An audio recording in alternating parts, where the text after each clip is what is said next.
गोली चल जाएगी तखत साहब में इनके बाप का राज है। ये गुरुद्वारा भक्ति करने का स्थान है, धरने करने का स्थान है। मैं कहता हूँ मेरे भाई हैं सब जो धरना प्रदर्शन कर रहे हैं, बेगाने तो है नहीं, फांसी पर चढ़ने के लिए तैयार है। लेकिन इतना कौन से सबूतों के आधार पर जथेदार जी जो कायम मुकाम है उनको तनख्वाह। नमस्कार, सत श्री अकाल। SSI 2 में एक बार फिर स्वागत करते हैं। मैं देवेंद्र सिंह लड्डू। लगातार तख्त श्री हरमंदिर पटना साहिब जी गुरुद्वारा में हलचल है, विवाद बवाल, ये करो वो करो, धरना प्रदर्शन, ये तमाम तरह की चीज़ें हो रही है।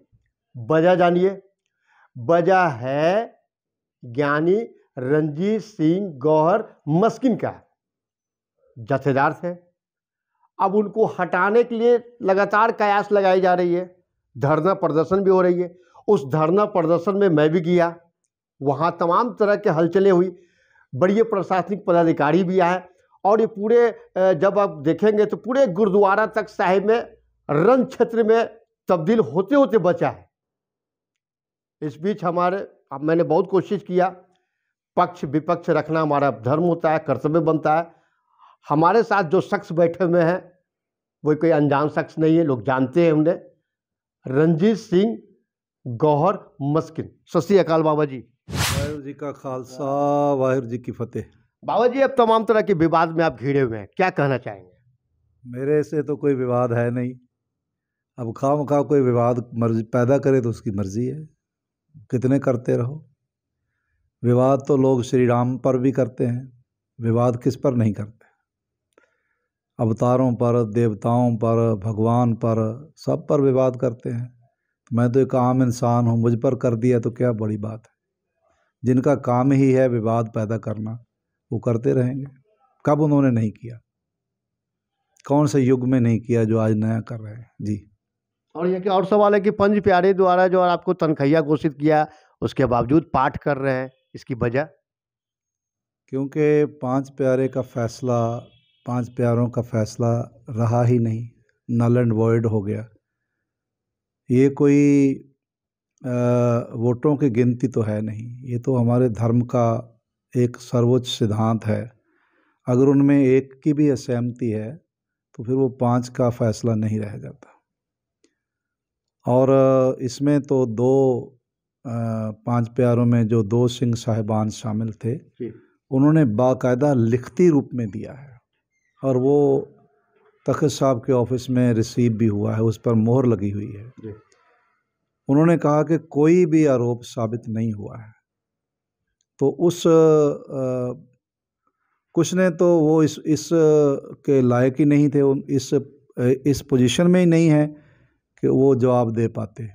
प्रबंधक कमेटी ने पत्र लिखकर सबसे जवाब मांगा था कि वो सबूत जो हैं वो हमें दिखाए जाएं, भाई कौन से सबूतों के आधार पर जथेदार जी जो कायम मुकाम है उनको तनख्वाह किया गया। तो उसके कुछ ने तो इसके समर्था नहीं है कि वो जवाब दे पाएँ, और जिन्होंने जवाब दिया उन्होंने ये जवाब दिया कि कोई दोष साबित ही नहीं हुआ, हमें धमका कर, डरा कर, ज़बरदस्ती साइन करवाए गए, हम सहमत नहीं थे। तो उस सूरत में फिर वो तनख्वाह प्रकरण ही ख़त्म हो जाता है। तो इसमें पाठ करना ना करना वो कोई बात ही नहीं है। अगर तनख्वाह नहीं है तो क्यों नहीं पाठ करेंगे जी। सरकारी जथेदार के फिर नियुक्ति हो जाती है, वो ठीक है, जितनी देर सेवा पर रोक लगी थी कि जब तक आप क्लियर नहीं हो जाते। पहली बात तो ये है मान्यवर कि जो इंसान आरोप लगा रहा है उसका जीवन देखें आप। उस पर 42 FIR दर्ज हैं। वो करतारपुर थाना का हिस्ट्री शीटर है, उसका बाप भी यही काम करता था, उस पर भी इमोरल ट्रैफिक एक्ट के अधीन केस चला है, जेल में रहा है, ये खुद भी जेल में रहे हैं। तो एक ऐसे व्यक्ति के कहने पर बिना किसी एप्लीकेशन दिए हुए हमारे पांच प्यारे साहिबान ने हमें तलब किया। जिसने आरोप लगाए वो एक बार भी आया नहीं, तो कौन सी मर्यादा के तहत तनख्वाह करार दिया गया? और जो सामने खड़ा है 3 बार यहाँ आपके सामने खड़ा है और उसको आप बिना बुलाए, बिना पक्ष लिए, बिना सुने उसको आप फरमान सुना रहे हैं। उसके बाद में भी पहले मैंने इतराज़ किया था, लेकिन उसके बाद में भी मैंने इनको पत्र लिखे, भाई आप उसको जो आया ही नहीं है उसको आप माफ़ कर रहे हैं। जो सामने खड़ा है, जो एक अपराधी व्यक्ति है, उसके पास से RDX जैसा पदार्थ जो भयानक विनाशकारी होता है और जो मोस्टली टेररिस्टों के पास से बरामद होता है, जो हमने अखबारों में पढ़ा है, तो उसके पास से वो बरामद हुआ। उसका केस उस पर सुप्रीम कोर्ट में चल रहा है। बहुत से केसों में वो कन्विक्टेड है, उसको सज़ा हो चुकी है। झूठे कागज़ बनाना ये सब उसका काम है। ये व्यक्ति ज़्यादातर धार्मिक स्थलों पर फ्रॉड करता है और 16 इस पर 16 FIR जो है 295A की हैं। इसका मतलब धार्मिक स्थलों पर ज़्यादा ये इस तरह की गतिविधियां करता है।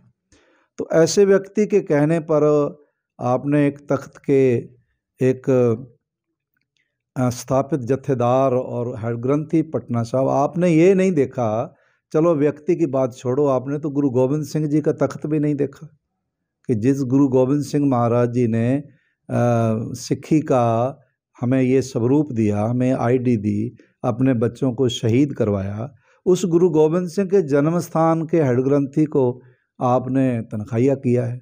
चलो, कमेटी ने लिखा था कि जब तक आप क्लियर ना हो जाएं तब तक सेवा पर रोक है। उसके बाद में जब 3 व्यक्तियों ने जो 5 प्यारों में शामिल थे, उन्होंने तो जवाब देना, उनको जवाब आया ही नहीं, उनके पास जवाब है ही नहीं, क्योंकि सबूत कोई नहीं था। सबूत के अभाव में क्या जवाब देते। तो जिन्होंने दिया, 5 प्यारों में से 2 सिंहों ने जवाब दिया। उन्होंने कहा कि भाई हमारे पास कोई सबूत था नहीं। उस दिन भी हमने कहा था कि कोई दोष साबित नहीं होता, लेकिन हमें धमकाया गया, लिखित रूप में है ये, डराया गया, धमकियां दी गई, हमारी सहमति नहीं थी। तो फिर तनख्वाहिया कहाँ रह गया? जब आपकी दीवारें ही गिर जाएं तो छत कहाँ रहता है? दूसरी बात, और कोई बात कहें आप इसके अलावा? लेकिन बाबा जी, कहने का मतलब है क्या, धरना प्रदर्शन चल रही है, आपको यहाँ से हटाने तक का बहुत प्रयास किया जा रहा है। ये मुझे नहीं समझ आ रहा। भाई मैं कहता हूँ, मेरे भाई हैं सब जो धरना प्रदर्शन कर रहे हैं, बेगाने तो है नहीं, हमारे तख्त साहब के सेवादार हैं, बाकी तो कोई है नहीं सेवादारों के अलावा, हमारे तख्त पटना साहब के सेवादार हैं। धरना प्रदर्शन, पहली बात तो ये है कि आप गुरुद्वारा के गेट में धरना प्रदर्शन कर रहे हैं, यहाँ संगत को असुविधा होती है, आने जाने में असुविधा होती है, लोग देखते क्या हुआ। ये गुरुद्वारा भक्ति करने का स्थान है, धरने करने का स्थान नहीं। आपने धरना करना है बाहर कहीं कर लो, किसने मना किया है? अब फिर आप धरना जो कर रहे हैं, सुबह से लेकर शाम तक आप धरना करते हैं, ये आपका अधिकार है। मैं सोचता हूँ इसके एक कारण तो ये है कि इनको या तो वर्गलाया गया है या इनको असलियत का पता नहीं है। इसलिए मैं नहीं कह रहा कि धरना गलत कर रहे हैं, इनको मालूम नहीं है या ये जानबूझकर नहीं जानना चाहते। धरने में 4-4 घंटे बैठे हो, 4-5 दिन से बैठे हो, आप क्यों नहीं 10 कदम चल के बाबा बलदेव सिंह जी के कमरे में चले जाते? उनको कहो भाई सबूत दे दो, वो जनतक कर दो।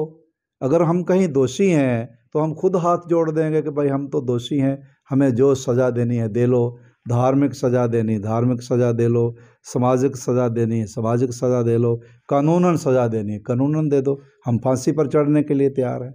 लेकिन इतना नहीं कर पा रहे कि आप वहाँ उनके घर में जाएं। 3 मिनट से ज़्यादा का रास्ता किसी के घर का भी नहीं है जिन्होंने नहीं जवाब दिया है। पहली बात तो आपको कहा जवाब देने मैनेजमेंट है, आप जवाब क्यों नहीं दे रहे? आपके जो पास है दे दो, उसमें क्या बुराई है? अपने मैनेजमेंट फैसला करेगा।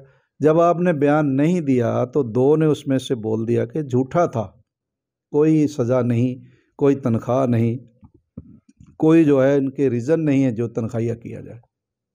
बड़ी तफसील से खुलासे से उन्होंने लिखा है। तो इसके बाद में भी आप अगर धरना दे रहे हैं तो आपकी नीयत कुछ और है, सच्चाई जानना मानना तो आपकी नीयत है नहीं।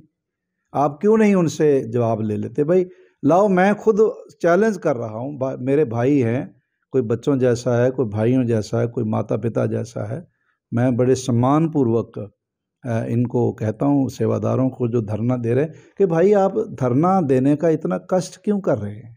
इसकी तो ज़रूरत ही नहीं है। आप 2 मिनट में जाएं, उनको कहे भाई जवाब दे दो, जो सबूत हैं दे दो, हम जनतक करेंगे, मुझे भी पता चल जाए क्या। यही तो चक्कर है, सबूत ना होने की वजह से ही तो मेरा पक्ष नहीं लिया गया, मुझे बुलाया नहीं गया। अगर इनके पास तथ्य होते तो मेरे मुंह पर मारते कि ये तेरा कसूर है। क्यों नहीं मारा गया? मैं भी मानता, मैं सजा का भागी होता। फिर उसके बाद में मैंने 3-3 दफ़ा इनको लिख कर दिया है कि भाई आप हमारी सुनवाई करें। कोई सुनवाई नहीं है, कोनो बातें नहीं है, तो इसका मतलब यू हैव नो प्रूफ। तो जब प्रूफ ही नहीं है तो फिर क्या बात है? हम धरना वालों, मैं कल से मैं धरना में बैठ जाऊंगा जाके कि लाओ भाई मुझे प्रूफ दे दो। जो धरना कर रहे हैं मैं उनके साथ बैठ जाता हूं कल को कि भाई आप सच्चे हैं, मैं आपका साथ दे रहा हूं, पर आप मुझे सबूत दे दें। क्या हर्ज है इसमें? ना तो कोई लड़ाई है, ना कोई झगड़ा है। एक वो हरपाल सिंह जौहल नाम का व्यक्ति बोला गोली चल जाएगी। किसकी हिम्मत है गोली चलाने की? आए यहां, गोली चलाना आसान है? गोली चलाने वाले देखे नहीं हमने? बहुत देखे गोली चलाने वाले। गोली चल जाएगी तखत साहब में इनके बाप का राज है। गोली दिखाकर, गन दिखाकर आ जाए यहाँ, फिर हम देख लेंगे। ये कोई तरीका है? यहाँ लोग शीश झुकाकर आते हैं, आप गोली चलाने की बात कर रहे हैं। यही काम है, लोगों का पैसा ठगे हुए लोग हैं। सबूत है मेरे पास, इल्ज़ाम नहीं लगा रहा हूँ। यही व्यक्ति, एक व्यक्ति का 36 लाख रुपए ठग कर बैठा हुआ है। सबूत देता हूँ, आप दिखा दो जनता को। सोचते पता नहीं क्या है, बॉम्बे का कोई व्यापारी है, उसका लोहे का पैसा खाया हुआ है, सारी डील है मेरे पास, दिखा देता हूँ आपको। तखत साहब पर गोली चलाने कोई आएगा तो जान नहीं देंगे, जान ले लेंगे। मत कोई सोचे कि यहाँ कोई आके गोली चला देगा या कोई हल्ला कर देगा। ये तो हम प्रेम से सुन रहे हैं कि चलो भाई लोग बैठे हुए हैं, मैं खुद बैठता हूँ। न्याय की बात करें, प्रेम की बात करें। ये प्रेम का घर है, ये नफरत का घर नहीं। मुझे क्या ज़रूरत पड़ी यहाँ बैठने की? अगर सबूत है लाइए, दिखा दीजिए, लोगों को दिखा दीजिए। उसके बाद फोरेंसिक लैब है, उसमें टेस्ट करवा देते हैं। अगर दोष निकले तो मैं डिफ़ॉल्टर हूँ, फिर मुझे सज़ा दे दें। तो ये थोड़ा वहाँ बैठ के कमरे में मैं गोली चला, मुंह तो लेके आओ गोली वाला पहले, फिर बात करेंगे आपसे। इतना आसान नहीं है यहाँ गोली चला देना। इसलिए मैं आपसे प्रार्थना करता हूँ कि आप भी हमारा जो सत्य है उसको सामने लाएं। मैं नहीं किसी का, मैं तो जो बैठे हैं उनका कसूर नहीं मानता, पर जो कोई अगर कोई ऐसी बात का गोली मारें, गोली चलाएंगे, तो फिर वो हम टॉलरेट नहीं करेंगे।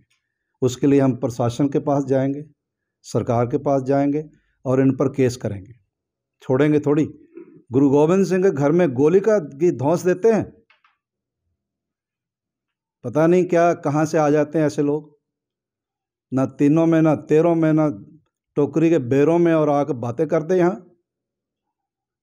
मैं तो प्रेम से बात करता हूँ, किसी से मुझे गुस्सा गिला नहीं है। मैं गुस्सा होता तो मैं वहाँ जाकर बोलता। इसलिए बहुत प्रेम से, विनम्रता से हाथ जोड़कर प्रार्थना करते हैं, आप धरना ना देने का कष्ट ना करें, आप सबूत देने का कष्ट करें। मैं खुद छोड़ दूंगा, मुझे क्या ज़रूरत है छोड़ना। क्या, मुझे छोड़ने का मतलब नहीं है मुझे कानूनन सज़ा दिलाओ अगर सबूत है तो सबूत है ये नहीं है। खाली धरना दे रहे, गुरुद्वारे के माहौल को ख़राब कर रहे हैं। ये महापाप है। अगर मान लो कोई बंदा कोई गलत काम करता है, अब कथा होने लगी तो आप वहाँ चिल्लाने लगे, नाम जपने लगे। नाम जपना तो ये गाली दिया है, किसी को गाली देकर चुप कराया जाता है। तुम नाम जप कर चुप करा रहे, टेलीफोन वो माइक की तार काट रहे हो, बंद कर रहे हो, तो ये आपने कहाँ की मर्यादा की बात की? मर्यादा का शोर करते, मुंह पर पर्दा मर्यादा का, और खुद अमर्यादित हैं। ना इनके शब्दों में मर्यादा, ना इनके जीवन में मर्यादा, ना इनको मर्यादा को कोई भय। कोई किसी पर शराब के केस चल रहे हैं, वो चिल्ला रहा है सतनाम वाहेगुरु, सतनाम वाहेगुरु। पहले अपने अंदर को ठीक करो। मैं फिर चैलेंज करता हूँ, सबूत है, स्वागत है, ले आए सबूत, मैं उससे एग्री करूँगा, नहीं करूँगा तो कह देना। जी धन्यवाद। बहुत बहुत धन्यवाद। तमाम तरह से बातों पर अवगत हुए हैं और बिल्कुल स्पष्ट रूप से बताएं। अगर सबूत है तो सामने आए, खड़ा हो और मैं हटूंगा नहीं। SSI 2 आप देखते रहिए, लाइक कीजिए। वाहेगुरु जी का खालसा, वाहेगुरु जी